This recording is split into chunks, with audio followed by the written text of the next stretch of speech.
বাঁচবে। বুলেট আপনি দেখেছেন বাবা মায় রাখতো না, অভিশাপ আসমান কাঁপে, আপনাদের কাঁপে না? তার কাঁপে না?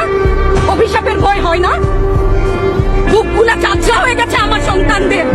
আবার বুলেট বলবেন, কি বলবেন? এগুলো অস্ত্রের মুখে দাঁড়িয়ে আছে, আমাদের পয়সায় কেনা বুলেটে আমাদের সন্তানদের আপনারা বুলেট ছুটছেন।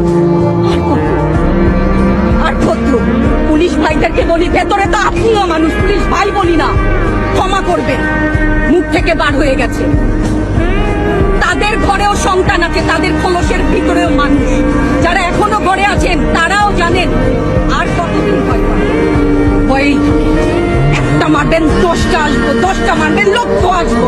সারা দেশের মানুষ, মা বাপ সব একসাথে। ওদের সন্তানকে মানুষ করার জন্য আমাদের কাছে, শিক্ষকদের কাছে পাঠিয়েছিল। কি জবাব দিব? আমার তো কোনো মুখ নাই, আমি শিক্ষক, আমার ভাষা নাই। তাদের কাছে হাত জোড় করে মাপ চাই, নিরাপত্তা দিতে পারি নাই, নিরাপত্তা দিতে পারি নাই। মনে হয় রাস্তায় শহীদ হয়ে গেলে যদি এই লজ্জা আমার কিছুটা কাটে। ওদেরকে বলবার আমার কিছু নাই।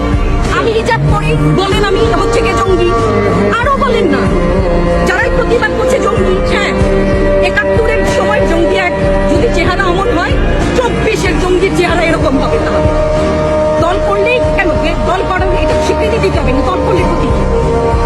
অধিকারই তো চাচ্ছি, সাধারণ মানুষের অধিকার চাচ্ছি।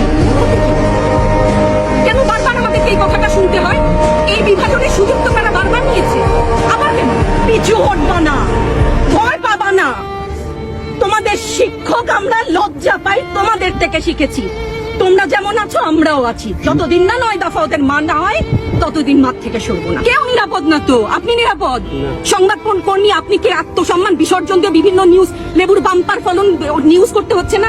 আপনারও লজ্জা লাগছে না আত্মীয় স্বজনের কাছে মুখ দেখাতে? পারছেন না তো? আপনার হয়ে আমি লড়ছি, আমাকে সহায়তা করেন। Thank you.